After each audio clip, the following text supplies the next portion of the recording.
चलिए क्लास शुरू करते हैं। अच्छा, ओके ओके ओके। तो चलिए दोस्तों, आज की क्लास स्टार्ट करते हैं। और इस क्लास में हम एक और कॉम्प्रिहेंशन लेके आए हैं, जिसको हम डील करने वाले हैं। बढ़िया। तो ये है कॉम्प्रिहेंशन 4, मतलब नाम इसका 4 है, हालांकि इसको हमें आगे बढ़ना है। तो दोस्तों आ जाइए कॉम्प्रिहेंशन 4 में। पहले आपको मौका मिलेगा पढ़ने का, उसके बाद हम उसको सॉल्व करेंगे। ये है आपके सामने एक अनसीन, इसको आप आराम से पहले जल्दी से रीड कीजिए और उसके बाद फिर हम इसको पढ़ना शुरू करते हैं, सॉल्व करना शुरू करते हैं।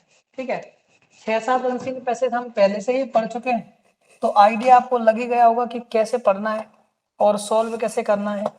तो पहले फटाफट से इसको जल्दी जल्दी रीड कर डालो एक बार, जिससे कि ये पता चल जाए कि अनसीन किस बारे में बात हो रही है, पैसेज किस बारे में यूज हुआ है। और ऐसे वर्ड्स जिनके मीनिंग्स आपको नहीं पता, तो उनको आप ऐसा करते चलो, अंडरलाइन करते चलो। जैसे एक वर्ड ऊपर ही है टॉप पे, लैंगाइशिंग, ये शायद आपको कंफ्यूज कर सकता है, तो इसको भी अंडरलाइन कर लेना। जितने भी वर्ड्स आपको लग रहे हैं कि ये कंफ्यूजिंग वर्ड्स हैं और इनके प्रॉपर मीनिंग आपको नहीं आते हैं, तो वहां पर मैं आपकी हेल्प कर दूंगा। ठीक है, फटाफट से इनको करिए दोस्तों, फिर हम आगे बढ़ाते हैं।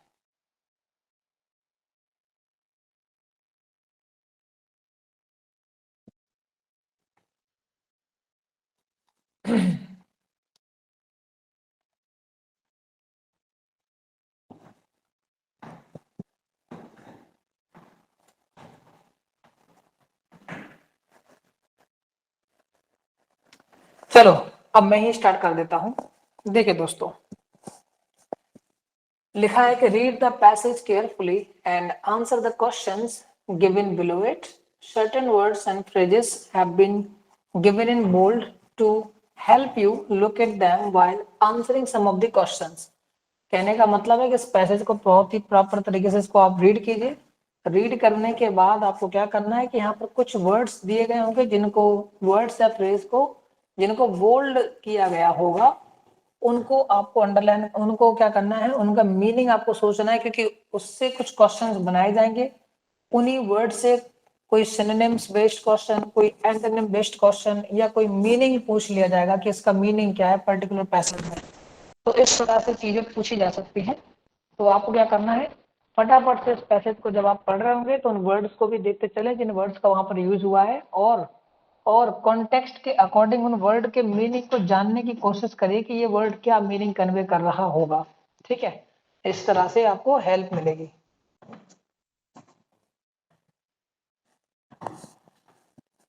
चलिए शुरुआत करते हैं। लिखा है, farmers have progressed the world over at they are languishing in this country.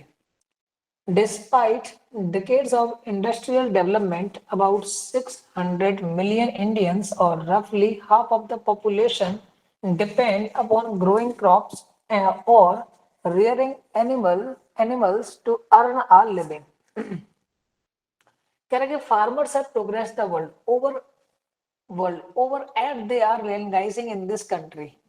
तो कहने का मतलब ये होगा कि जो फार्मर से किसान है और उसने दुनिया को डेवलप करने में बड़ा रोल प्ले किया है, मतलब दुनिया के जो डेवलपमेंट हो रहा है, इंडस्ट्री चल रही है, आपको पता ही होगा कि जो बहुत सारी इंडस्ट्री चल रही है जहाँ पे किसी भी टाइप का प्रोडक्शन हो रहा है, फूड से रिलेटेड हो, ठीक है, ऑयल से रिलेटेड हो, ठीक है, कुकिंग फूड वगैरह, मतलब इन सब चीज से रिलेटेड जो भी इंडस्ट्री चल रही है ना, उनका जो बेस है वो फार्मर्स ही है। जब वो फार्मर्स वहां पर फार्मिंग करते हैं तो उनको रॉ मटेरियल देते हैं, उस रॉ मटेरियल को वो कन्वर्ट करके एक प्रोडक्ट बनाते हैं और प्रोडक्ट को मार्केट में बेचा जाता है। ठीक है, तो इस तरह से इंडस्ट्रियलाइजेशन हो रहा है, डेवलपमेंट हो रहा है उसका। लेकिन इसकी जो बैकबोन है वो कहीं ना कहीं किसान है, फार्मर्स है। तो वो ये कह रहे हैं किसानों ने तो क्या किया है कि दुनिया को डेवलप करने में रोल प्ले किया है, लेकिन they are languishing in this country. Languishing का मतलब क्या हुआ कि जिनका डेवलपमेंट नहीं हो पाया है, वो फिर भी पुअर कंडीशन में है। They are they are yet to become successful.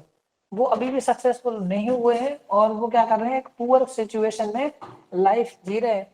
ठीक है, तो ये बताना चाह रहे हैं इस पहली लाइन का मतलब। Despite decades of industrial development, about 600 million Indians, or roughly half of the population, depend upon growing crops or rearing animal to a living, to earn a living.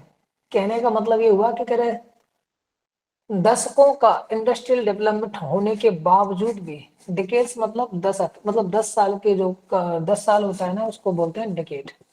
कह रहे ऐसे कई 10 साल के डेवलपमेंट के बावजूद भी अभी भी अगर देखा जाए तो लगभग 600 मिलियन इंडियंस ऐसे हैं, मतलब लगभग हमारी पॉपुलेशन का आधा पॉपुलेशन ऐसा है जो अभी भी ग्रोइंग क्रॉप्स और रेयरिंग एनिमल पर डिपेंड करता है। ग्रोइंग क्रॉप्स तो जानते ही हो आप लोग कि मतलब फसल खेती वगैरह करना, ठीक है। Rearing animals earn a living मतलब होता है कि ऐसे जो भेड़ पालन हो जाता है, भेड़ बकरी वगैरह पालते हैं, गाय भैंस पालते हैं, उनकी मदद से भी कहीं ना कहीं अपनी लिविंग को अर्न करते हैं। जैसे कि जो भेड़ों को पाला जाता है उनसे ऊन वगैरह को रेयर करते हैं, गाय भैंसों को पालते हैं तो उनसे दूध वगैरह मिलता है, ठीक है। इस तरह से वो कहना चाह रहा है कि इनका प्रयोग करके हमारी जो हाफ ऑफ द पॉपुलेशन है वो सरवाइव कर रही है, ठीक है। Ultimately we can say they are actually languishing on this in this nation, right, ठीक है। आगे देखो क्या लिखा हुआ है, आगे लिखा है कि the country still relies on imports of essential items. कह रहे जो हमारा देश आज भी डिपेंड करता है उस चीज पर, एसेंशियल आइटम हमें आज भी इंपोर्ट करने पड़ते हैं, such as pulses and cooking oil, जैसे कि दालें हो गई, कुकिंग ऑयल हो गई, जबकि हम खुद ही मतलब बहुत एक बड़े लेवल बड़े स्केल पर हम खुद ही फार्मिंग करते हैं, लेकिन फिर भी हमारे लिए कुछ एसेंशियल चीजें हैं वो इंपोर्ट करनी पड़ती हैं, जैसे कि दाल है, कुकिंग ऑयल है। Almost half of the average Indian house hold expenditure is on food, an important factor behind inflation. कह रहा है कि जो लगभग आधा, मतलब एवरेज इंडियन की बात करें तो लगभग उसके घर का जो टोटल खर्चा है उसका आधा खर्चा तो सिर्फ फूड पे खर्च होता है।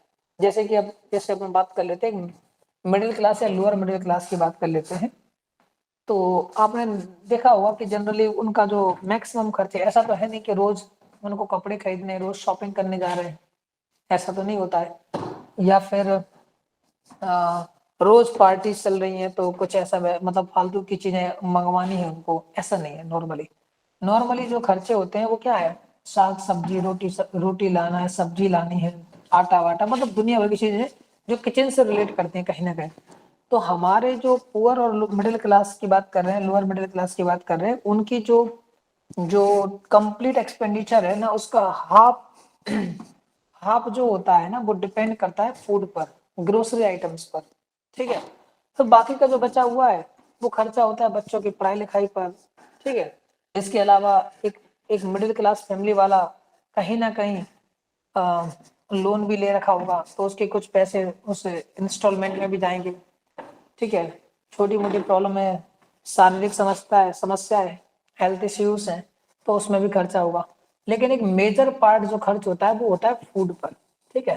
अब सुनिए, an important factor behind inflation, और ये इन्फ्लेशन के पीछे का एक बहुत बड़ा फैक्टर भी है कि हमें चीजें बाहर से मंगानी पड़ रही है। जरा सोच के देखिए कि जैसे अभी कुछ ही टाइम पहले की बात है, जब टमाटर की बात कर रहे हैं तो टमाटर हमारे यहाँ पे लगभग 280, लगभग 250 280, मतलब 200 के ऊपर ही चला गया था। तो टमाटर के जो प्राइसेस हैं वो 200 के प्लस से चले गए थे एक टाइम पे। ऐसा इसलिए हुआ था क्योंकि टमाटर हमारे कंट्री में बचे नहीं थे, तो टमाटर का हम क्या करना पड़ा, बाहर से मंगवाना पड़ा, इंपोर्ट करना पड़ा। तो जो टमाटर हम नॉर्मली 20-30 रुपए किलो हम नॉर्मली इसको मिलता रहता है मार्केट में, और ज्यादा ही महंगाई हो जाए तो 35-40 रुपए किलो तक चला जाता है, लेकिन नॉर्मली 20 और 30 रुपए किलो के हिसाब से ही चलता रहता है, 30-35 रुपए किलो तक, ठीक है। और अगर आप बात करते हैं ग्रामीण एरिया में, मतलब रूरल इंडिया में, तो वही टमाटर 20 रुपए या उससे नीचे का रेट पे आपको मिल जाता है, ठीक है। तो ये एक नॉर्मल प्राइसेस है। ये तब होता है जब हम उसको डोमेस्टिकली ग्रो करते हैं, टमाटर को हम घर पे ही उगाते हैं, मतलब घर का मतलब खेतों में उगाते हैं अपने, तो उससे क्या होता है कि उसके प्राइसेस कम हो जाते हैं। लेकिन जब हम उसी को बाहर से इंपोर्ट करते हैं तो देख रहे हो आप सरकमस्टेंसेस कैसे हो जाते हैं, वही टमाटर 200 रुपए प्लस चला जाता है, मतलब लगभग लगभग लगभग 8 to 10 टाइम्स महंगा हो जाता है वही चीज, ठीक है, और इससे इन्फ्लेशन हो जाता है। Food security at the micro level remains elusive. तो कह रहा है कि जो फूड सिक्योरिटी है ना, एक माइक्रो लेवल पर अभी भी इलूसिव बनी हुई है, डिफिकल्ट कह सकते हैं एक तरीके से, ठीक है। आगे बढ़ते हैं। The global development experience specially of the BRICS countries reveals that 1 percentage point growth in agriculture is at least 2 to 3 times more effective in the poverty than the same degree of growth emanating from the non-agriculture sector। तो ये कहना चाह रहा है कि भाई global development experience जो है वो ये कहता है कि अगर ब्रिक्स कंट्रीज में अगर 1% का ग्रोथ हो जाए एग्रीकल्चर डिपार्टमेंट में, तो यही चीज कम से कम 2 से 3 गुना ज्यादा इफेक्टिव होगा इन्फ्लेशन को, पॉवर्टी को घटाने में, जितना कि इतना ही चीज अगर आपके डेवलपमेंट मतलब जो इंडस्ट्रियल डेवलपमेंट, मतलब सीधी सी बात है कि एक तो हो गया इंडस्ट्रियल डेवलपमेंट, एक हो गया हमारा क्या नाम है ये एग्रीकल्चर वाला डिपार्टमेंट। अगर 1% का इंक्रीजमेंट एग्रीकल्चर वाले सेक्टर में हो जाता है, इंक्रीजमेंट 1% का, तो ये कम से कम 2 से 3 गुना पॉवर्टी को कम कर सकता है। वही अगर हम यही 1% इंडस्ट्री वाले एरिया में अगर हम बढ़ा दें, तो उससे उतना ज्यादा इफेक्ट नहीं पड़ेगा, ठीक है, वो उतना ज्यादा इफेक्टिव नहीं होगा लोगों की गरीबी दूर करने के लिए। क्योंकि सोचो ना यार, इंडस्ट्री थोड़ी और ज्यादा हो जाएंगी तो थोड़े से ज्यादा और रोजगार मिलने लगेंगे, बस ये हो सकता है। भाई पहले 10 कंपनियां काम कर रही थी, हो गया 15 कंपनी काम करने लग जाएंगी, तो जब 15 कंपनी काम करेंगी ना, तो आपको रोजगार तो मिल जाएगा, ये तो श्योर है। लेकिन रोजगार मिलने से आप ये बता दो, क्या महंगाई कम हो जाएगी? क्या महंगाई तो कम नहीं हो पाएगी। और जब महंगाई कम नहीं होगी तो हमारे जो लोअर क्लास है, मिडिल क्लास, उनके हाफ ऑफ द जो इनकम है वो किस पे खर्च हो जाती है? उनके फूड आइटम्स पर। तो भाई उसमें तो कोई इम्पैक्ट पड़ा ही नहीं, वो तो जो था एक्सपेंसेस वो वैसे ही रहेंगे आपके। तो वो ये कहना चाह रहा है कि वो ये इतना ज्यादा इफेक्टिव नहीं है कि इंडस्ट्री वाले सेक्टर में 1% की ग्रोथ हो जाए। अगर वही ग्रोथ एग्रीकल्चर वाले सेक्टर में हो जाएगी तो डेफिनेटली जो पॉवर्टी है ना उसमें बहुत ज्यादा कमी आएगी। Of late, the woes of the farmers have exacerbated ultimate untimely rain damaged winter crops in northern India। तो कह रहा है कि देखो क्या हुआ अभी हाल ही में, एक सेंटेंस है ये, exacerbated का मतलब होता है to make something even worse, किसी चीज को और ज्यादा खराब हो जाना, ठीक है, और ज्यादा खराब हो जाना। तो कह रहा हाल ही में जो है ना, किसानों की जो उम्मीदें थी, इच्छाएं थी, वो और ज्यादा बर्बाद हो गई। कैसे? Untimely rain damage winter crops, मतलब एक तो टाइम वाली बारिश होती है कि टाइम के अकॉर्डिंग बरस गया, और एक होता है अनटाइमली कि जब फसल के पकने का टाइम था उस टाइम पे पानी बरस गया, फसलों को खराब कर दिया, या मान लो पकी हुई फसलें थी, बस उनको काटने का टाइम था, उस टाइम पे बारिश हो गई तो सब फसलें बर्बाद कर दी, ठीक है, नॉर्दर्न इंडिया में। The heat wave killed more than 2000 people mostly working in the fields. बोले इतनी तेज हीट वेव चल रही थी कि उनने भी लगभग, हीट वेव ने भी लगभग क्या किया, लगभग 2000 लोगों को, जो कि नॉर्मली वर्किंग, जो कि वर्किंग करते थे फील्ड में, मतलब खेतों में काम करते थे, मर गए बेचारे, ठीक है, उनकी डेथ हो गई। Suicides by farmer owing to the low price of their produce, their produce तो कुछ नहीं होगा, कुछ और वर्ड होगा यहाँ पर, owing to the lower price of their, मतलब देयर क्रॉप्स वगैरह होगा, उनकी फसलों का जो लोअर प्राइस मिल रहा था वो होना चाहिए, प्रोड्यूस वर्ड का मीनिंग देगा नहीं, ठीक है, या देयर प्रोडक्शन हो सकता है। Are almost a recurrent tragedy. अब देखो रिकरेंट का मतलब होता है something which happens intermittently, something which happens again and again. Recurrent का मतलब होता है जो बार बार कोई घटना घटती है उसको बोलते हैं रिकरेंट। ट्रेजेडी मतलब तो जानती हो, एक दुखद घटना, बेकार खराब घटना होती है, ठीक है। और यहाँ पर एक और वर्ड यूज किया था हमने, हाँ जी यही है। ओइंग टू का मतलब होता है के कारण, इसका ध्यान रखना, ठीक है, ओइंग टू का मतलब होता है के कारण। तो ये कहना चाह रहे हैं कि लो प्राइस जो मिलती है ना किसानों को, जो वो फसल है, जैसे भी आपने रिसेंटली घटना सुनी होगी शायद, शिमला मिर्ची का था या प्याज का था, कुछ तो था, मैटर याद नहीं आ रहा मुझे। तो उस किसान ने बहुत सारी एक बड़ी मात्रा में उसको प्रोड्यूस करा, और बाद में क्या होता है कि उसकी जो फसलें उसने फसल जो निकली उसकी, तो उसकी प्राइस जो लग रही थी ना, वो लगभग 1 रुपए पर केजी के हिसाब से उसको खरीदा जा रहा था। तो सोचिए यार, ये जो किसान है इतना मेहनत करते हैं, 4 4 महीने 5 5 महीने खेतों में अपना आप को झोंक देते हैं, है ना।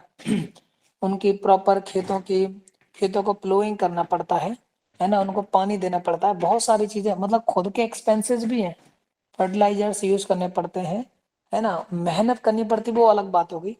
इसके अलावा जो और भी चीजें हैं वो भी करते हैं, उसके बाद उनको क्या मिल रहा है, 4 महीने काम करने के बाद उस फसल का जो कीमत है वो 1 रुपया के हिसाब से दे रहे हो। और जब वही किसान मार्केट में वही सेम प्रोडक्ट लेने जाएगा, वही चीज उसको 10 रुपए 20 रुपए किलो मिलेगी। तो आप सोचो ना यार कि वो बंदा इतनी मेहनत करके फिर क्यों करे।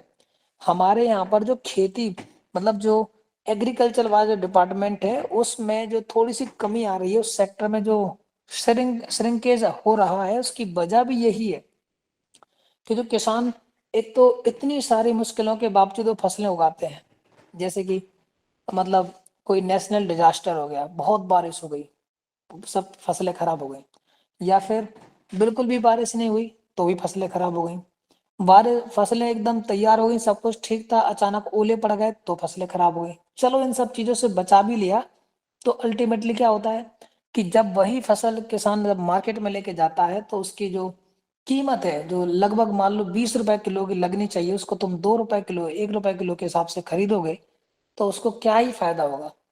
तो इतना टाइम देने से, पैसा खर्च करने से, जब उस पर्सन की जितनी लागत लगाई है वो लागत ही नहीं निकल के आएगी, तो वो क्यों करेगा खेती। तो इस वजह से बहुत सारे लोगों ने अपनी खेतियां भी छोड़ रखी हैं, खेती छोड़ने लग गए। वो लोग भी क्या करने लगे कि भाई किसी जगह पर, किसी फैक्ट्री में, किसी इंडस्ट्री में जाके काम करने लग गए, कि कम से कम यहाँ पर इस चीज का इम्पैक्ट तो नहीं पड़ेगा ना, कि यार ये चीज मतलब बारिश हो गई, ओले पड़ गए, ये है वो, इनसे तो कोई इम्पैक्ट नहीं पड़ेगा, कम से कम मंथली इनकम तो मिलेगी उनको। ठीक है। तो हम क्या कर रहे हैं, धीरे धीरे धीरे अपने एग्रीकल्चर सेक्टर को मजबूत करने के बजाय उसको कमजोर करते जा रहे हैं। और यही चीज हमारे लिए सबसे बड़ा, हमारे यहाँ जो इन्फ्लेशन जो बढ़ रही है ना, उसके लिए एक बहुत बड़ा फैक्टर ये भी है। क्योंकि इन्फ्लेशन आप देखो नॉर्मली किन चीजों पे ज्यादा है, नॉर्मली उन चीजों पे ज्यादा इन्फ्लेशन है जो हमें रेगुलरली यूज करनी होती है। दालों की बात करो, एक अभी ज्यादा पुरानी बात नहीं है, 70 80 रुपए किलो के हिसाब से दालें बिकती थी, अब 180 के आसपास हो गई है, 200 पे भी जा रही दालें। जो कुकिंग ऑयल था 60 70 रुपए किलो, जबकि मैंने खुद देखा कि लीटर, मतलब लीटर के हिसाब से मैंने खुद भी देखा कि 40 रुपीज पर लीटर के हिसाब से कुकिंग ऑयल, मैंने भी, मुझे भी याद है इतना, एक टाइम पे ऐसा चलता था। अब आप कुकिंग ऑयल अगर अच्छी क्वालिटी का लोगे तो 150 के ऊपर ही मिलेगा आपको। ठीक है। शुगर, शक्कर की बात करें, शक्कर एक टाइम पे 16 से 18 रुपए किलो भी थी, लेकिन आज के टाइम पे 45 रुपए से ऊपर ही मिलेगी। मतलब हर चीज 3 गुना महंगी हो गई है, लगभग 3 गुना महंगी। तो रीजन क्या है, रीजन सिंपल है, रीजन यही है कि अब हम अपने एग्रीकल्चर सेक्टर को मजबूत बनाने के बजाय उसको कमजोर बना रहे हैं। ठीक है, किसानों को हेल्प नहीं दी जा रही है। ठीक है, उनको जो हेल्प दी जानी चाहिए थी वो हेल्प नहीं दे रहे हैं हम लोग।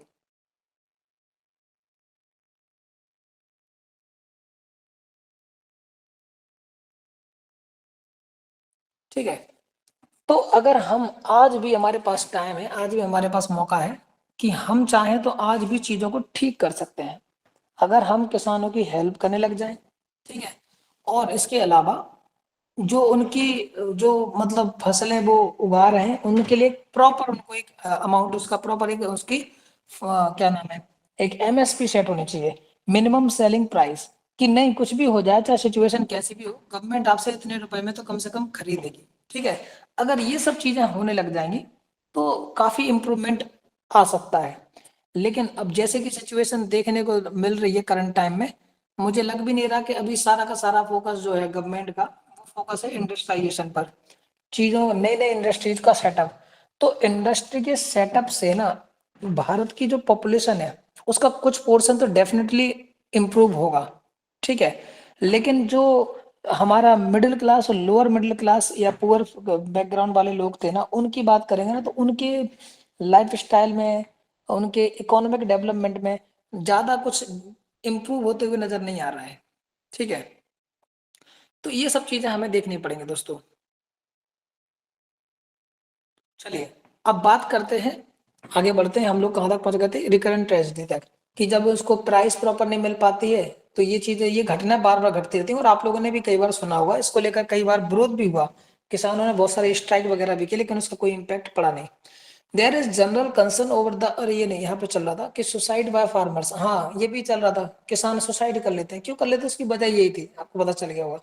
There is general concern over the monsoon, patchy और inadequate rainfall can spell disaster. अब देखो ये भी बात सही है।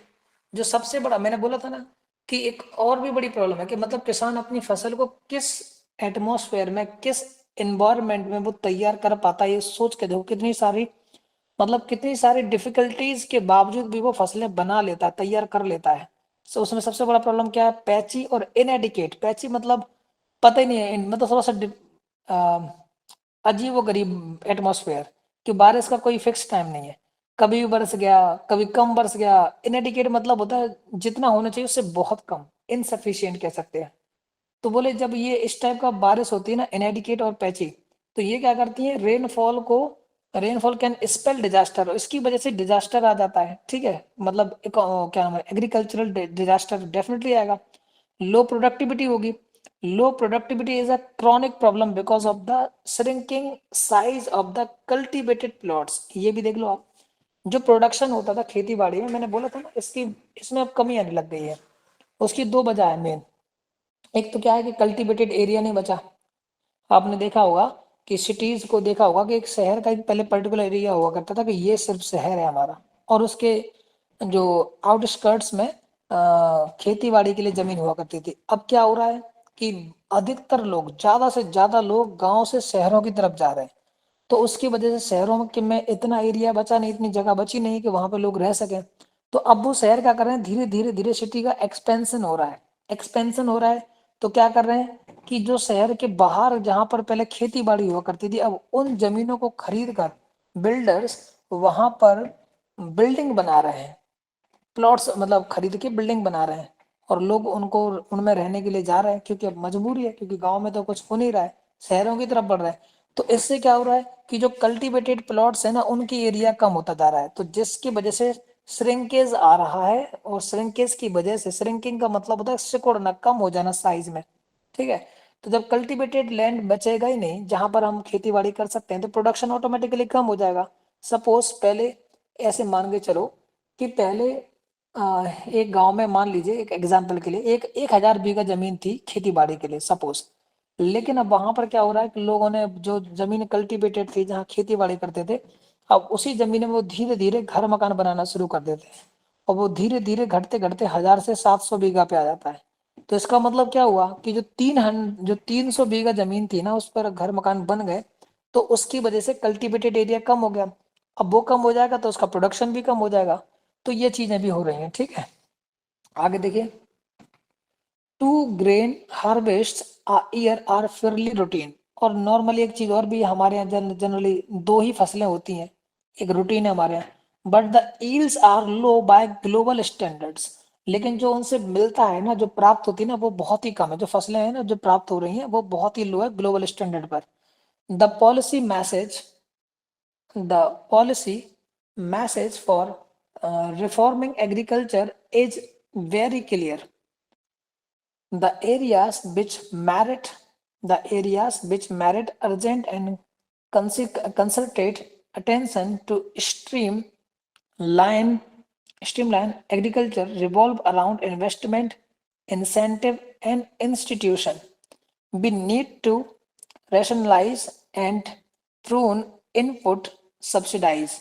The saving thus generated should be invested in agriculture, research and development at rural roads, rural education, irrigation, and waterworks. Higher level of investment in agriculture, both by the public and private sector, can yield much better results. Policymakers must be bold to bite the bullet and drastically cut subsidise subsidies. अब देखो दोस्तों ध्यान सुनिए, इसमें ये कहा जा रहा है कि कुछ पॉलिसी बनाई गई है ताकि ये सब चीजों से हम डील कर पाए। तो उसमें अल्टीमेट जो चीज है वो ये है कि एक तो रूरल एरिया में जो क्या नाम है, इरिगेशन को लेकर भी लोग ज्यादा एजुकेटेड नहीं है, वो ज्यादा नॉर्मली दो ही फसलें करते हैं और रेगुलर फसलें करते रहते हैं। एक बात ध्यान रखना, एक जमीन पर एक ही टाइप की फसल अगर आप बार बार करोगे ना तो उसका डेफिनेटली उसका जो प्रोडक्शन है ना उसमें कमी आती है। ठीक है।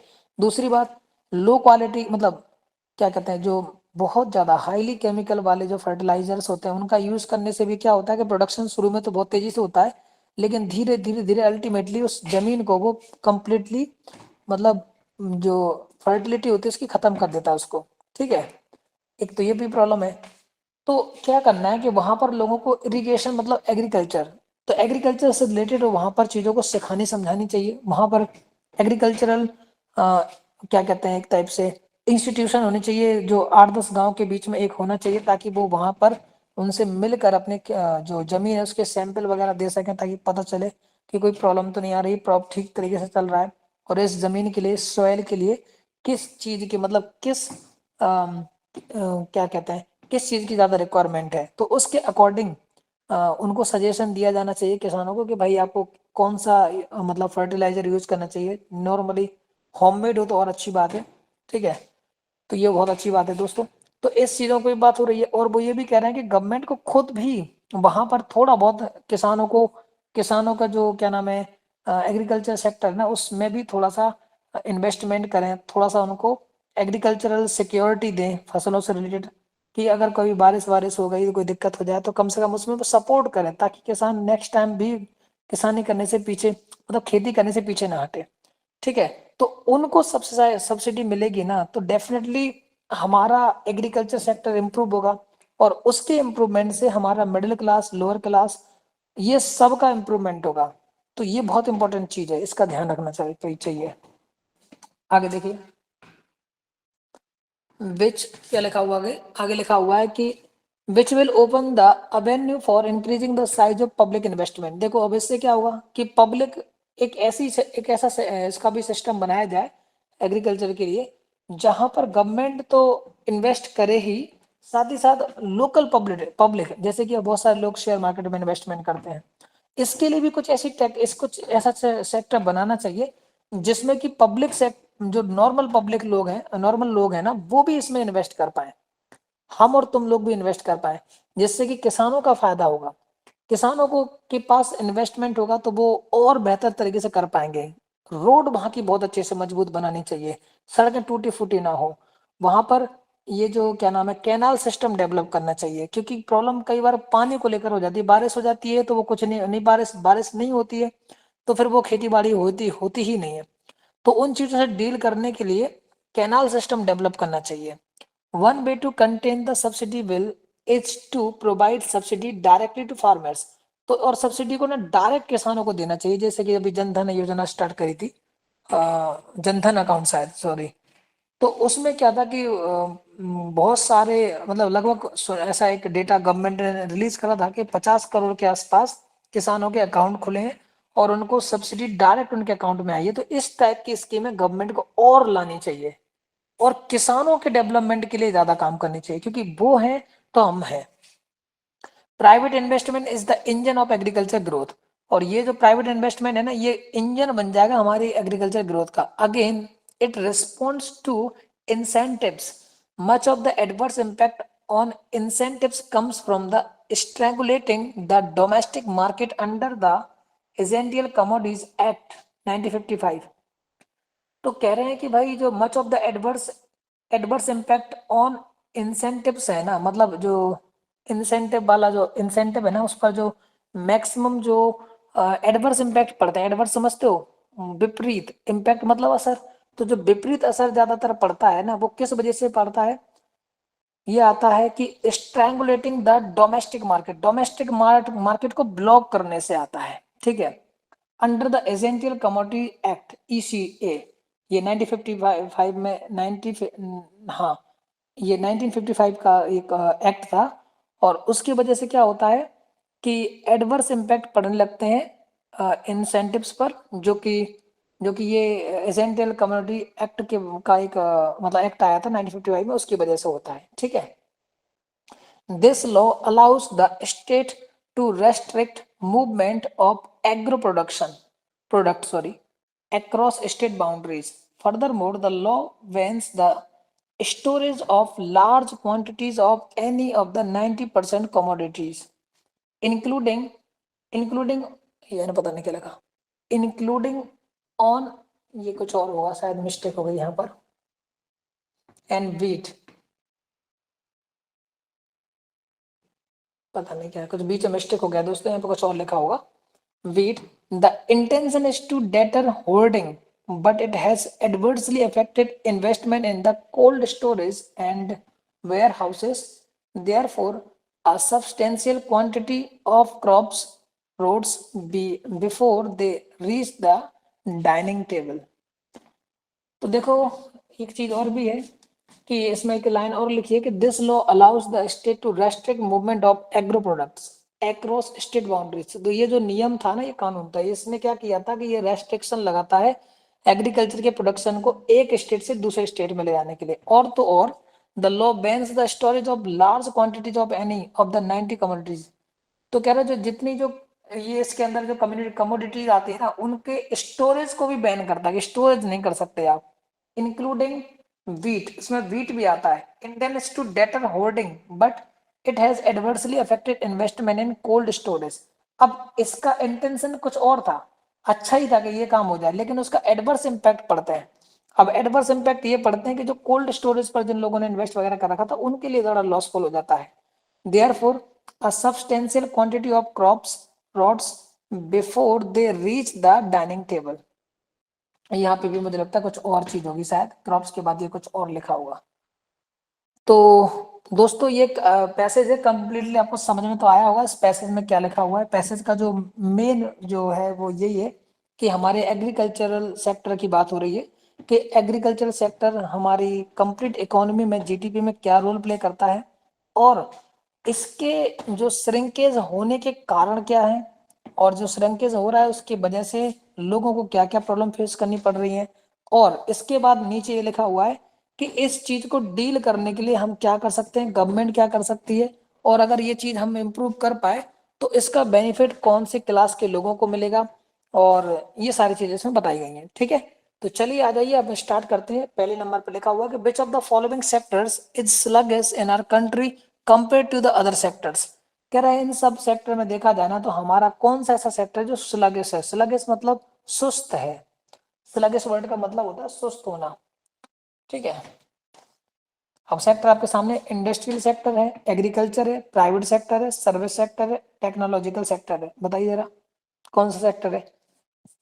तो अभी आपको पता ही है कि सबसे ज्यादा जो इम्पैक्ट पड़ रहा है वो है एग्रीकल्चर सेक्टर पर, यही श्रंकेज हो रहा है इसका, यही पीछे हो रहा है। टेक्नोलॉजिकल हमारा आगे बढ़ ही रहा है, सर्विस सेक्टर तो हमारा पहले से बहुत ज्यादा अच्छा चल रहा है, और इंडस्ट्रियल जो सेक्टर है ना, ये तो आपको पता ही है स्पीड में बढ़ रहा है। ठीक है, ग्रोथ इसकी ज्यादा हो रही है। चलिए अगले क्वेश्चन की तरफ आइए। Choose the word which is most similar in the meaning to the word given elusive as used in the passage. Elusive का मतलब मैंने बताया था कि something which is difficult। ठीक है, तो इसका मतलब होता है डिफिकल्ट होना या कोई ऐसी सिचुएशन जो कि प्लेजेंट नहीं है। अब ये क्या लिख दिया, एक सेकंड।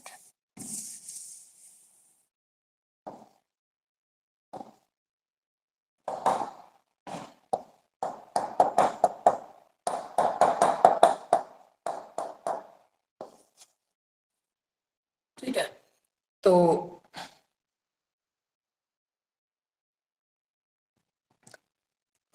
इसका मतलब समथिंग विच इज डिफिकल्ट होता है। तो इल्यूसिव का, अब देखो कुछ सिनोनिम कुछ वर्ड्स दे रखे हैं, हमें सिमिलर चाहिए। अट्रैक्टिव, इंटेसिंग, इंटाइसिंग और अट्रैक्टिव का मतलब सिमिलर ही होता है। इसका मतलब होता है टू ल्यूर समथिंग, किसी को या किसी पर्सन को लुभाना, लुभाना। इसी के लिए एक वर्ड होता है ल्यूक्रेटिव, एक वर्ड होता है ल्यूक्रेटिव। बड़ा हैंग कर रहा है यार। ठीक है, ये सब वही है, फैसिनेटिंग, अट्रैक्टिव, इंटाइसिंग, ल्यूर करना, ल्यूक्रेटिव होना, ये सब का एक ही मतलब होता है। डिफिकल्ट का डिसीटफुल मतलब होता है धोखा देना, मतलब छलपूर्ण। डिसीटफुल मतलब छलपूर्ण, ठीक है, मतलब धोखा वाला ही होता है इसका मीनिंग। कन्फ्रंटिंग का मतलब होता है किसी चीज का क्या करना, विरोध करना, ठीक है। कन्फ्रंट का मतलब होता है विरोध करना, ठीक है, किसी के अगेंस्ट होना।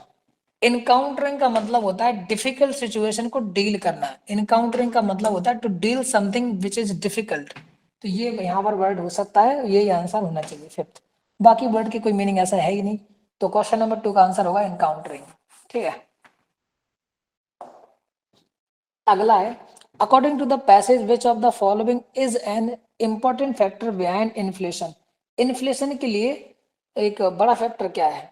प्रोग्रेस ऑफ मिडिल क्लास, ये तो है ही नहीं, प्रोग्रेस हो जाती मिडिल क्लास के तो क्या नहीं था। फिर लिखा है expenditure on food by house hold. फिर लिखा है इरेशनल फर्टिलाइजर सब्सिडी, ये भी नहीं हो सकता। इंक्रीजिंग रेट ऑफ एमएसपी, इसके बारे में बात ही नहीं हुई है। लो एग्रीकल्चरल प्रोडक्टिविटी, और दूसरा लिखा expenditure on by expenditure on food by house hold. ये एक सबसे बड़ा वजह है कि ज्यादातर जो खर्च होता है वो किस पे हो जाता है? फूड पर, ठीक है। तो ये एक प्रॉब्लम हो सकती है दोस्तों, और यही वो वजह है, ठीक है। तो बात समझ में आ गई होगी आपके लिए, ठीक है। आगे बढ़ाइए। Choose the word which is most opposite in the meaning of the word drastically as used in the passage. तो इसका अपोजिट वर्ड चाहिए। ड्रास्टिकली का मतलब होता है ट्रेमेंडसली एक तरीके से, बट नेगेटिवली होता है।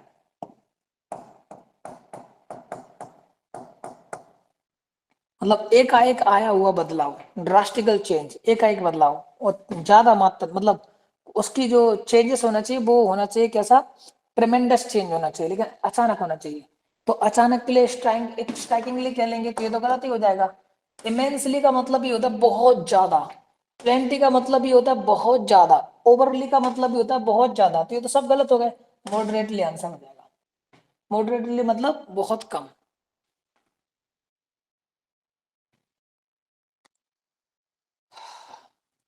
How is Essential Commodities Act? How is Essential Commodities Act 1955 counter productive for the farmers? ये किस तरह से करता है? तो आंसर है this demotivates investment in the cold storage and warehouse. बिल्कुल, ये तो बात सही थी। Free movement of goods in entire country, ये तो था ही नहीं, फ्री तो था ही नहीं। This encourage hoardings of non essential commodities. This encourage hoarding of non essential commodities. तो इनकरेज तो करता नहीं था, डिस्करेज करता था। तो दोस्तों फिर ये भी गलत हो जाएगा, यानी कि आंसर ए होगा ओनली, ठीक है। ये सारे वर्ड्स हो गए, मतलब इजी था, और ये तो लास्ट पैराग्राफ से था, आपने पढ़ भी लिया होगा। अगला है choose the word which is most opposite in the meaning of the word exaggerated. Exaggerated का मीनिंग क्या होता है? पूछा, अपोजिट में पूछा हुआ है। ये मैंने बताया भी था, to make something worse from bad, मतलब बैड टू वर्स, पहले खराब था अब उससे वर्स हो गया, बैड टू वर्स, बद से बदतर कर देना। तो एग्रावेटेड अपोजिट चाहिए, तो एग्रावेटेड का मतलब ही बढ़ा देना होता है। एनोएड मतलब होगा नहीं। इम्बिटर्ड का मतलब होता है वही जो इसका मीनिंग होता है, किसी चीज को और ज्यादा खराब कर देना। इम्बोल्डन मतलब होता है किसी को इम्प्रूव करना एक तरीके से। इम्बोल्डन मतलब इनकरेज करना एक तरीके से। एलिविएटेड का मतलब होता है घटा देना, ये सही आंसर है। एलिविएटेड का मतलब होता है किसी चीज को घटा देना, कम कर देना, एलिविएट, ठीक है। एक एलिवेट होता है, ध्यान रखना, एक एलिवेट होता है उसका मतलब तो ऊंचा करना होता है, और एलिविएट का मतलब होता है घटा देना, प्रोड्यूस समथिंग, ठीक है। तो ये आंसर हो जाएगा इसका अपोजिट में। नेक्स्ट है विच of the following is a cause of low production in India. Low production के लिए क्या वजह है? कह रहे लो फर्टिलिटी सॉइल, सॉइल की समस्या है क्या? कह रहा है कि lack of H Y V seeds, ये वाले सीड्स की कमी थी क्या? इसका तो ऐसा तो मेंशन किया नहीं है। फिर कह रहे lesser technological expertise, lack of irrigation facilities.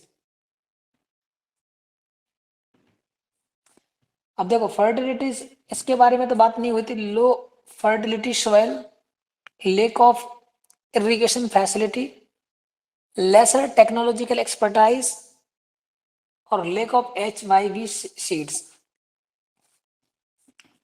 देखो ये तो है नहीं, इसके बारे में बात हुई नहीं है।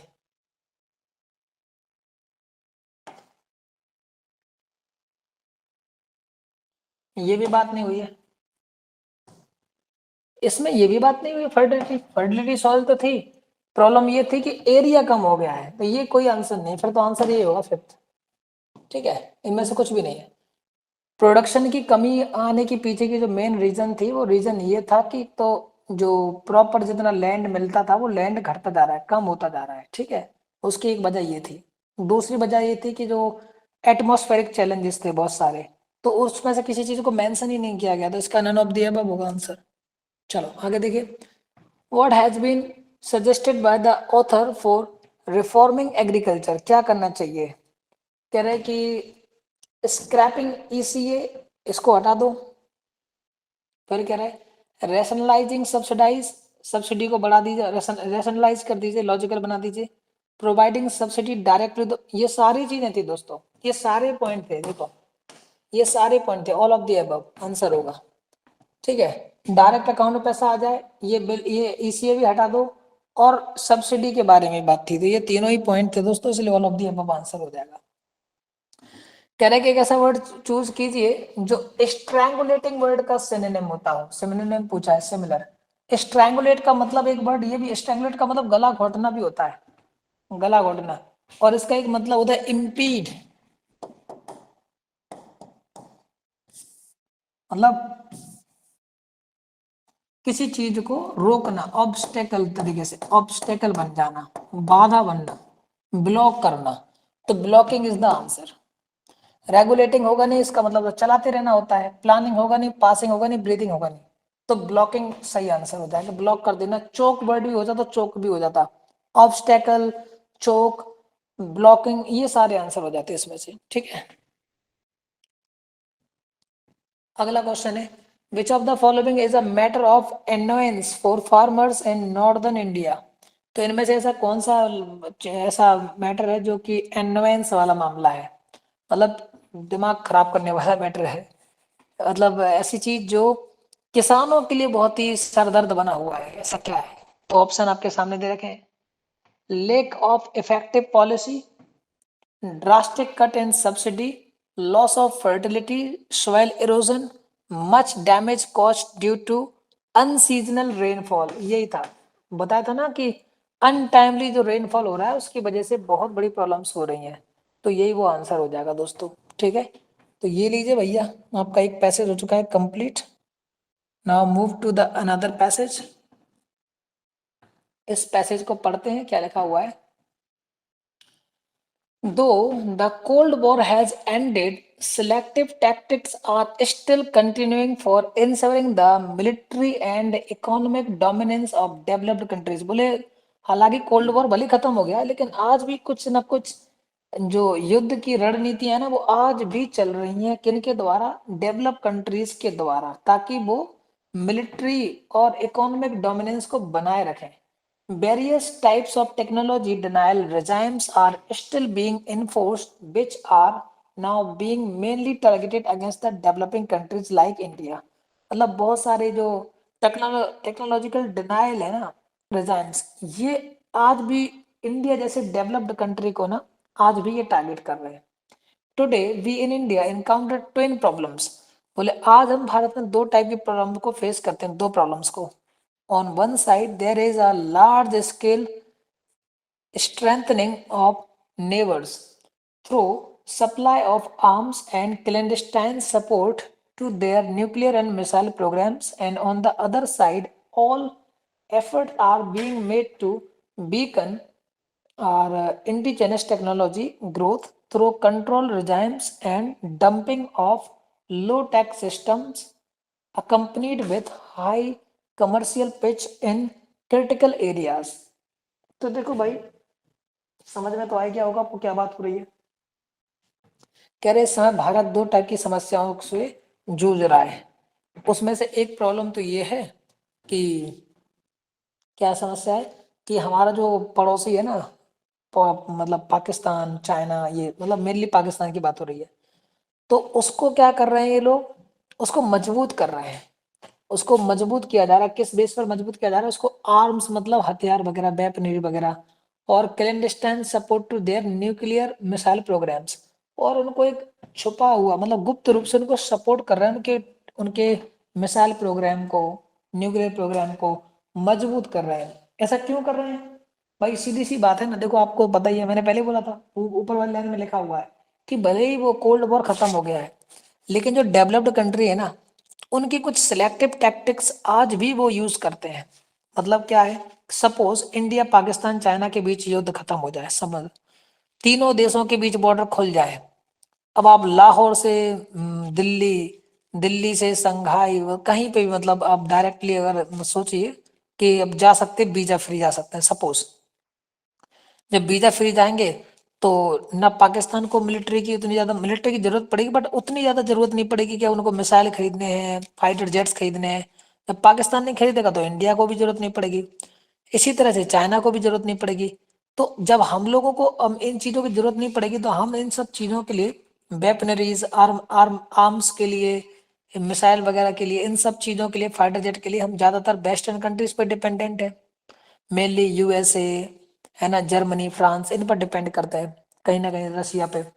तो अगर हमारी ये चीजें, ये प्रॉब्लम ही सॉल्व हो जाए तो हमें सब चीजें खरीदनी नहीं पड़ेगी। जब खरीदनी नहीं पड़ेंगी तो दोस्तों फिर इनका मार्केट बहुत गिरेगा। अब वो अपना मार्केट गिराना नहीं चाहते, इसीलिए क्या करते हैं, कहीं ना कहीं एक दूसरे को लड़ाते रहते हैं कहीं ना कहीं से। तो अभी पाकिस्तान का मिसाइल सिस्टम है, उसको अमेरिका आज भी उनको सपोर्ट करता है, लेकिन फ्रंट पेज पे क्या दिखाते हैं कि नहीं, अमेरिका पाकिस्तान से आजकल बहुत नफरत करने लग गया है। ठीक है, लेकिन ऐसा नहीं है, वो टाइम टाइम पर उनको सपोर्ट भी करते रहते हैं। तो एक प्रॉब्लम तो ये हो गई कि उनके, हमारे जो नेबर कंट्री है ना, उनको वो क्या करे, सीक्रेटली उनको सपोर्ट करते रहते हैं, उनके मिसाइल सिस्टम है, उनके न्यूक्लियर सिस्टम है, जो कि हमारे लिए एक थ्रेट बना रहता है। दूसरी प्रॉब्लम ये भी है कि जो हम लोगों ने एक टेक्नोलॉजी बनाई है, इंडिजेनस टेक्नोलॉजी, मतलब इंडिजेनस का मतलब जो हमने खुद ही बनाई, देश के अंदर ही बनाने वाला जी चीज, ठीक है, स्वदेशी। तो जो चीज हम बना रहे हैं, तो वो कुछ ऐसे प्रयास कर रहे हैं जिससे कि हमारी जो इंडिजेनस टेक्नोलॉजी है ना, वो कमजोर हो जाए। ठीक है, through control regimes and dumping of low tech systems. कैसे करते हैं ये सब? रिजाइम मतलब हमारे यहाँ जो शासन वगैरह कर रहे हैं उनको कंट्रोल करके। ठीक है, और जैसे कि पाकिस्तान है, पाकिस्तान का डेवलपमेंट क्यों नहीं हो पाया आज तक? क्योंकि जितने भी वहां पर पीएम वगैरह बनते हैं, सारे पपेट्स बनते हैं। ठीक है, वो अमेरिका की ही बोली बोलते हैं, जो वो बोलते हैं वही बोलते हैं। ठीक है, तो इस तरह से। और dumping of low tax system, हमारे यहाँ पर लो टैक्स सिस्टम डाल देते हैं। जैसे हमारे यहाँ एक वो चलता रहता है ना विमान, मिराज है, क्या नाम है उसका, मिराज है मेरे ख्याल से। उसको क्या बोलते हैं, फ्लाइंग कॉफिन बोलते हैं, मतलब रसिया का दिया हुआ है वो हर दो चार, मतलब हर 6-8 महीने में आपको पता चल जाता है कि एक और हमारा वो, क्या नाम था जो मिराज वगैरह था, ये गिर गया है और उसमें पायलट की डेथ हो गई है। तो ये चीजें क्या है, ये क्या है सब, डंपिंग ऑफ लो टेक्नोलॉजी है ना, टेक्नोलॉजी सिस्टम का बहुत ही लो क्वालिटी का देने का है, accompanied with high commercial pitch in critical areas. और क्या करते हैं कि जो मतलब जो बहुत क्रिटिकल एरिया है ना, उनके लिए बहुत ही हाई कमर्शियल पिच देते हैं, मतलब महंगा देते हैं चीजें, जो हमें जरूरी चीजें हैं वो सब चीजें। Growth of indigenous technology and self reliance are the only answer to the problem. अब देखो, इन चीजों से निपटने का जो एक ही तरीका बचता है वो ये है कि अपनी इंडिजिनस टेक्नोलॉजी को ग्रो कर लो और सेल्फ रिलायंट बन जाओ। मतलब किसी दूसरे पर डिपेंडेंट ना हो, सेल्फ डिपेंडेंट बन जाओ, इंडिपेंडेंट हो जाओ एक तरीके से। Thus, in the environment around India, the number of missile and nuclear powers are continuously increasing, and destructive weapons continue to pile up around us. अब क्या हो रहा है कि देश के चारों तरफ, मतलब दोनों तरफ, एक तरफ चाइना, एक तरफ पाकिस्तान, दोनों ही क्या कर रहे हैं, अपना मिसाइल सिस्टम को, न्यूक्लियर को, ये आर्म्स को, हथियारों को लगातार बढ़ाते जा रहे हैं, in spite of arms reduction treaties. जबकि उन्होंने ऐसी ट्रीटी साइन कर रखी है कि हमें अब जो अपने न्यूक्लियर वेपन्स हैं, ये सब चीजों को हमें कम करना है, उसकी बजाय बढ़ाते जा रहे हैं। To understand the implication of various types of warfare that may affect us, we need to take a quick look at the evolution of war weaponry and the types of warfare. अब बोलिए ये सब चीजों के जो implication आने वाले हैं, आने वाले टाइम में कभी वॉर हो गया तो वॉर से क्या क्या इम्प्लीकेशन हमारे लिए हो सकते हैं, तो उनको समझते हुए हमें भी उसी टाइप के वेपन्स डेवलप करने पड़ रहे हैं ताकि हम किसी भी टाइप के वॉर से डील कर पाए। I am highlighting this point for the reason that in less than a country we could see a change in the nature of warfare and its effect on society. I am highlighting this point for the reason that in less than a century we could see change in the nature of warfare and its effect on the society. कह रहा है इतना इसलिए highlight किया जा रहा है क्योंकि एक साल, एक सेंचुरी के अंदर, 100 साल के अंदर हमें we could see change in the nature of warfare and its effect. हमने वॉरफेयर में, युद्धों में किस तरह के चेंजेस आए वो हमने देखा है। पहले की लड़ाइयाँ आप जानते थे कैसे होती थी, तलवारों वगैरह से होती थी लड़ाइयाँ, तो उतने ही लोग मारे जाते थे जितने लोग वहां पर लड़ने जाते थे, नॉर्मली ऐसा होता था। ठीक है, हालांकि उसके भी बड़े एडवर्स इम्पैक्ट पड़ते थे, वो अलग बात होगी। लेकिन जो आजकल के जो वॉर होने लगे हैं उसमें दो देश लड़ते हैं लेकिन ये नुकसान पूरी धरती के लिए होता है। ठीक है, फिर आगे देखो, in early years of human history it was mostly direct human warfare. देखो मैंने बताया ना कि नॉर्मली पहले क्या था कि डायरेक्ट ह्यूमन वॉरफेयर हुआ करता था। During the 20th century up to about 1990 the warfare was weapon driven. ठीक है, वेपन ड्रिवन था। The weapons used are guns, normally gun use करते थे, टैंक्स यूज करते थे, aircraft, ship, submarines and nuclear weapons deployed on land, sea, air, and also reconnaissance spacecraft. Prolif- uh, Proliferation of conventional nuclear and biological weapons was at a peak owing to the competition between the superpowers. The next phase, in a new form, had just started from 1990 onwards. The world has graduated into economic warfare. The means used as control market forces. कहने का मतलब ये था कि पहले जो 1990 से पहले जो युद्ध हुआ करते थे नॉर्मली गन से, टैंक से, एयरक्राफ्ट से, शिप से, सबमरीन से, कभी कभी न्यूक्लियर वेपन्स भी डिप्लॉय कर देते थे लैंड पर, सी पर, एयर पर। ठीक है, स्पेस क्राफ्ट भी चलाते थे। अब क्या है कि proliferation of conventional nuclear biological weapons was at peak going to competition. तो ये जो कन्वेंशनल न्यूक्लियर वेपन्स है ना, उनका जो प्लोरिफरेशन हो रहा है, प्लोरिफरेशन का मतलब होता है किसी चीज को बढ़ाना, इंक्रीज करना। ठीक है, किसी चीज में, तो उसके वजह से क्या होने लगा, अब नया जो फेज आने लगा युद्ध का। पहले तो ये सब चीजें होती थी, अब जो नया तरीका आ गया वो ये है कि अब क्या कर रहा है, 1990 के बाद इकोनॉमिक वॉरफेयर चलने लग गया है। इसका मतलब ये है कि किसी दूसरे देश में हमें उसके देश की इकोनॉमी को कमजोर करना है। ठीक है, जैसे कि देखो अभी रसिया और उसका वॉर चल रहा था यूक्रेन का, तो वेस्टर्न कंट्री और अमेरिका ने क्या कर दिया था, रसिया में बहुत सारे रेस्ट्रिक्शन लगा दिए थे। क्या रेस्ट्रिक्शन लगा दिए थे, ये रेस्ट्रिक्शन लगा दिए थे कि तुम किसी से इंपोर्ट नहीं कर सकते, एक्सपोर्ट नहीं कर सकते। तुम्हारे लिए मतलब बहुत सी दिक्कत है, जो कोई देश उससे खरीदेगा तो यूएसए उस देश पर क्या कहते हैं रेस्ट्रिक्शन लगा देगा। तो इस टाइप के सैंक्शन वाला सिस्टम जो चलने लगा, यही तो है इकोनॉमिक वॉरफेयर, कि उसको इकोनॉमिक इतना कमजोर कर दो कि वो खुद ही गिर जाए, टूट जाए। ठीक है, फिर लगा through high technology the participating nation apart from the USA और Japan, certain Southeast Asian countries and few others. The driving force is the generation of wealth with certain types of economic doctrine. The urgent issue we need to address collectively as a nation is how do we handle the tactics of economic and military dominance in this new form coming from the back door. Today, technology is the main driver of economic development at the national level. Therefore, we have to develop indigenous technologies to enhance our competitive edge and the generate national wealth in all segment of economy.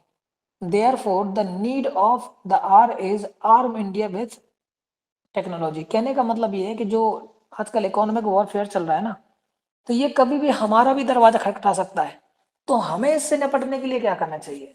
हमें इससे निपटने के लिए simple सी बात है कि हमें अपने आप को इतना मजबूत बनाना चाहिए कि टेक्नोलॉजी को पहले तो बहुत अच्छा मजबूत करना है, ताकि हर एक चीज हम इंडिजेनियसली डेवलप कर पाए।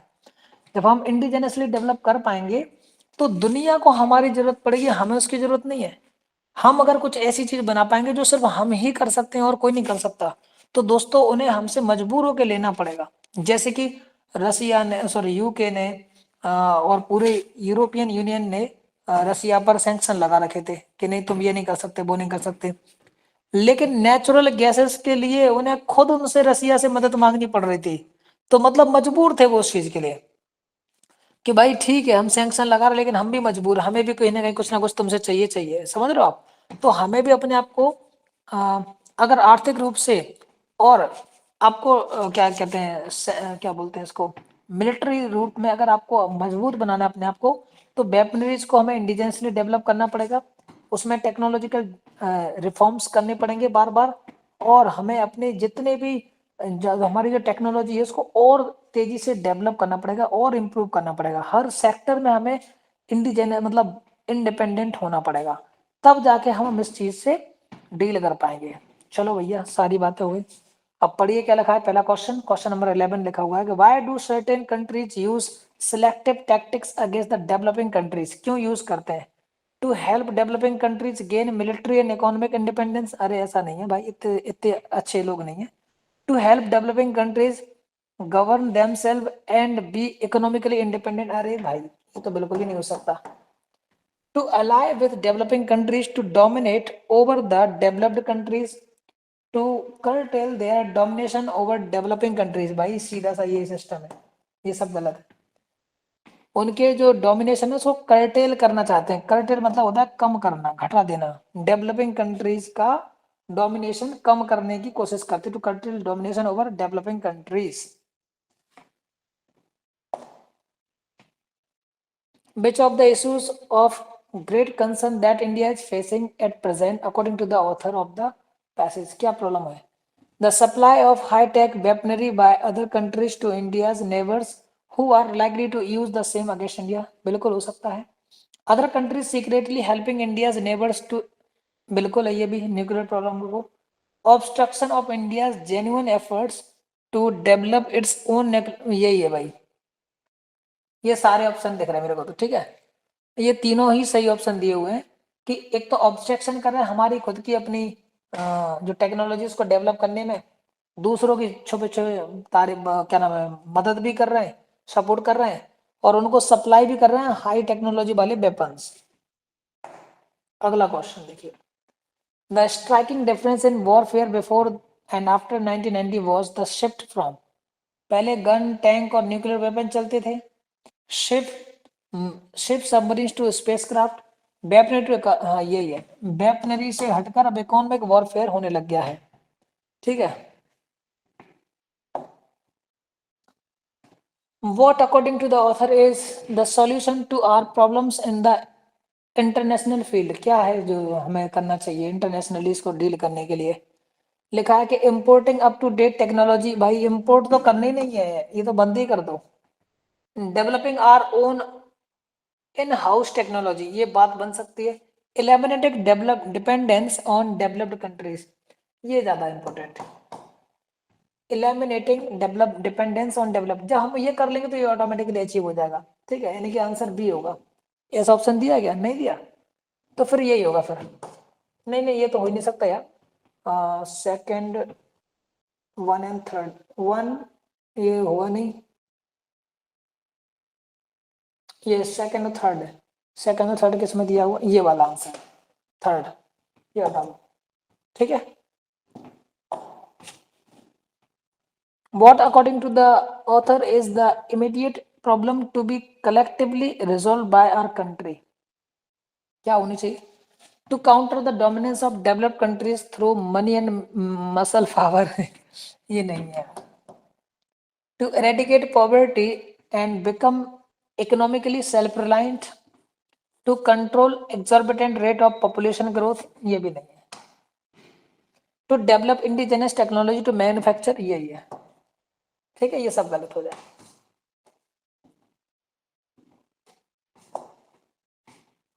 अगला है रिकनाइसेंस का क्या मतलब होता है।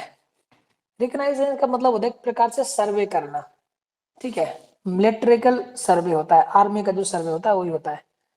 तो अटैक तो होगा नहीं। रिमेडी का मतलब होता है सॉल्यूशन। रिकॉग्नाइजेबल का मतलब पहचानने योग्य। रिजर्व होगा नहीं, आंसर होगा इन्वेस्टिगेशन, ठीक है।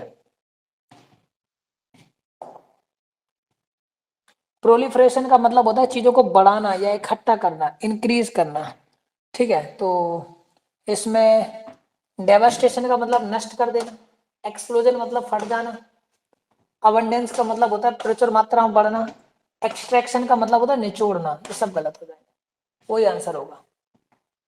प्रोपोगेशन का मतलब प्रोपेगेंडा वाला, गलत चीजों का प्रचार प्रसार करना। एवोल्यूशन का मतलब होता है डेवलपमेंट। मैग्निफिकेशन का मतलब होता है इनलार्ज करना। एक्सपेंशन का मतलब भी इनलार्ज करना। प्रोग्रेशन का मतलब डेवलपमेंट करना। मॉडिफिकेशन का मतलब इंप्रूवमेंट करना। चेंजिंग का मतलब बदलाव करना। Progression will be the answer, progress करना, एवोल्यूशन करना। इंडिजेनस का मतलब होता है जो हम लोकली डेवलप करते हैं, डोमेस्टिक, ठीक है। तो क्या पूछा है, अपोजिट वर्ड पूछा है, तो लोकल होगा नहीं, डोमेस्टिक होगा नहीं, है ना। फॉरेन और अब्रॉड मतलब विदेशी होता है, लेकिन यहाँ पर एक्सपोर्टेड की नहीं नहीं नहीं। क्या पूछा है, choose the word which is most opposite of the meaning. Opposite indigenous मतलब जो खुद घर पे बनाते हैं, फॉरेन होगा आंसर, अब्रॉड नहीं फॉरेन होगा। ये सब गलत होगा, एक्सपोर्टेड नहीं इम्पोर्टेड होता है, ठीक है।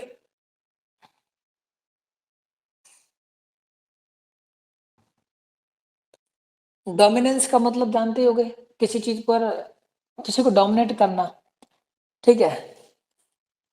एक तरीके से बाहुबली बन जाना, ठीक है। अब इसके क्या पूछा है ना, सरनेम पूछा, कैंडिडेट पूछा, इसमें लिखे नहीं कुछ यार। देख लेते हैं क्या दिया है इसमें। एग्रेशन मतलब गुस्सा दिखाना। सबमिशन मतलब होता है किसी को दबाना धमकाना, ये हो सकता है। सबमिशन का मतलब तो उल्टा होता है, डरा डरा हुआ धमका हुआ। असरसन मतलब कहना। इग्नोरेंस मतलब इग्नोर करना। लेथार्जी मतलब ये भी नहीं वर्ड होगा। एग्रेशन होना चाहिए फिर तो। लेथार्जिक मतलब होता है विच इज हार्मफुल, ठीक है, तो ये भी नहीं होगा।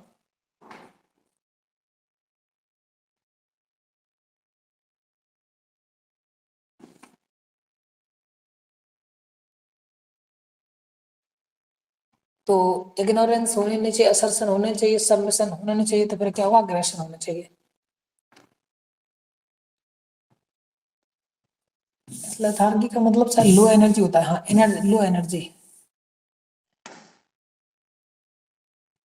लो एनर्जी, ठीक है। इसका मतलब होता है लेक ऑफ एनर्जी, उत्साह की कमी होना, लेक ऑफ एनर्जी, ठीक है। हैजर्डस होता है वो वर्ड जिसका मतलब होता है खतरनाक होना। चलो ठीक है, तो ये कंप्लीट होगा आपका पैसेज। दो आपके डन हो चुके हैं, बाकी की बातें करते हैं नेक्स्ट पैसेज में, तब तक ख्याल रखें। Thank you so much. जय हिंद दोस्तों।